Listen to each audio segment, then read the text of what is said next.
여러분 안녕하세요. 문학마실입니다. 오늘 문학마실은 소나기 마을 IT 시대를 앞서가다라는 주제로 말씀드리겠습니다. 여러분, 우리가 살고 있는 시대는 활자 매체 문자 문화에서 전자 매체 영상 문화의 환경으로 현저하게 변화되어 있습니다. 정보기술과 4차 산업의 새로운 전개가 일반화되어 우리 삶이 그 구도에 적응해 가야 하는 형편입니다. 이와 같은 때에 활자를 수록한 책, 문자를 기반으로 하는 문학을 중심에 둔 문학관은 과연 어떻게 대응해야 할까요? 이것은 소나기 마을이 눈앞에 두고 있는 숙제이기도 합니다. 방문객들이 눈으로 구경하고 얼마간의 지식을 더하는 방식은 더 이상 문학관의 미덕이 아닙니다. 이제는 아이 어른 할 것 없이 관람하기를 넘어 체험하기에 구체적 경험을 원합니다. 그것도 문자가 아닌 영상의 조력을 얻어야 합니다. 소나기 마을의 디지털 소나기 산책 인터랙티브 영상 체험관이 그래서 만들어졌고, 하이퍼텍스트 기법을 동원한 스마트 박물관 프로그램도 그래서 도입되었습니다. 이 체험관들은 지금 큰 인기를 누리고 있습니다. 우리 소나기 마을에서는 매해 가을에 개최하는 황순원 문학제의 일환으로 여러 유형의 공모전을 열어왔습니다. 올해로 제6회에 이른 황순원 디카시 공모전, 제3회에 이른 황순원 스마트 소설 공모전, 그리고 제5회에 이른 나의 첫사랑 이야기 공모전 등이 그것입니다. 이 가운데 디카시와 스마트 소설 공모전은 전통적인 문학의 본류를 가진 문학관이 IT 시대에 반응하는 문학의 양식을 과감하게 수용한 것입니다. 여러분, 디카시는 순간 포착의 영상과 촌철살인의 시적 언어를 결합하고 IT 기기를 통해 동호인 상호 간의 실시간 소통을 지향합니다. 영상문화 시대에 최적화된 문학 형식으로 새롭게 떠오른 문해 장르입니다.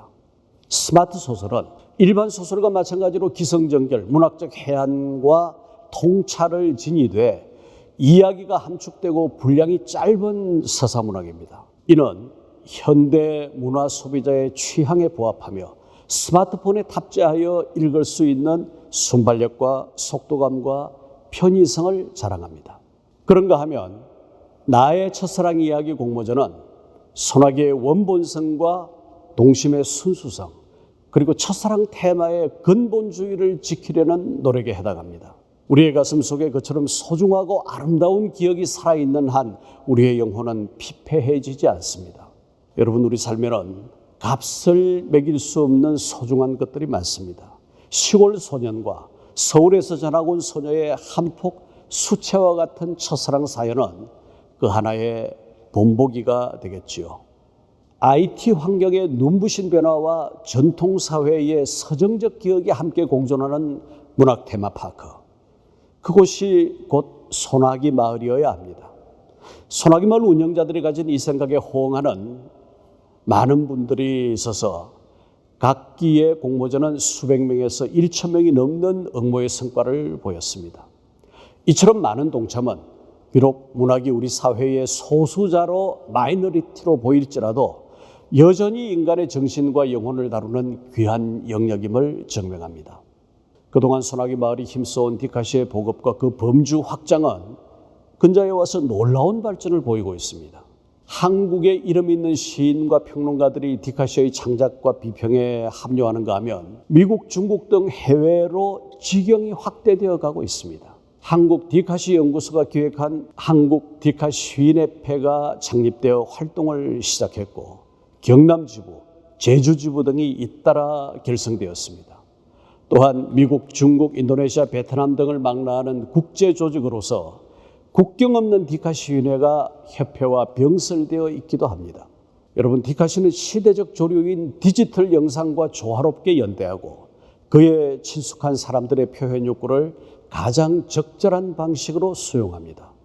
디카시는 누구나 쉽게 다가갈 수 있는 일상성을 가졌고 복잡다단한 세상을 상징적으로 요약하는 압축성을 가졌으며 영상문화의 강점을 반영하는 영상성을 가졌습니다. 이는 기존의 문학과 확연히 구별되는 면모이며 이 새롭고 자유로운 시운동이 우리 시대 시인과 독자들의 내면을 그 바닥까지 가장 잘 보여줄 수 있는 형식임을 전가합니다. 소나기 마을이 이 문화운동에 적극 동참한 이유입니다. 문학 일반을 규정하는 사회의 통념이나 문학인들이 모인 기구도 여러 모양으로 달라지고 있습니다.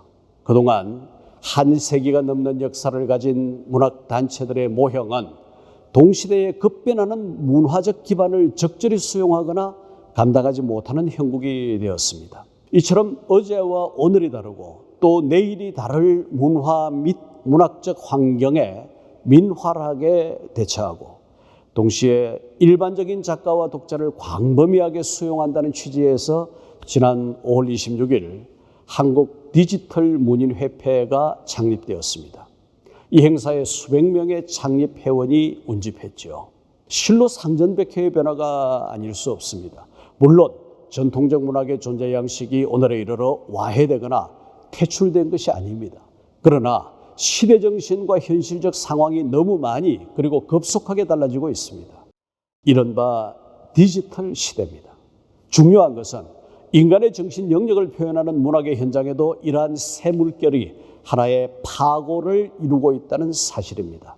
이처럼 과거에 없었던 변화에 부응하여 기존의 문학적 울타리를 과감하게 무너뜨리고 새술은 새 부대에라는 정신의 구현이 협회 참가자들의 의도였습니다. 여러분, 거듭 강조하여 말하지만 문학의 공급과 수용 현장에서 시대가 변하고 세상이 달라졌습니다.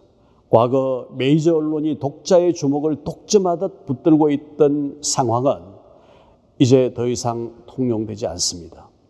IT 시대 이후에 아주 소규모의 인터넷 언론까지도 사이버 공간에서 쉽사리 제 얼굴과 목소리를 알리는 현실이 우리 앞에 있습니다. 문학 또한 그렇습니다. 작가와 독자의 구분이 무너지고 종이책과 사이버 공간의 글이 동등한 조건에서 그 값을 평가받고 있습니다.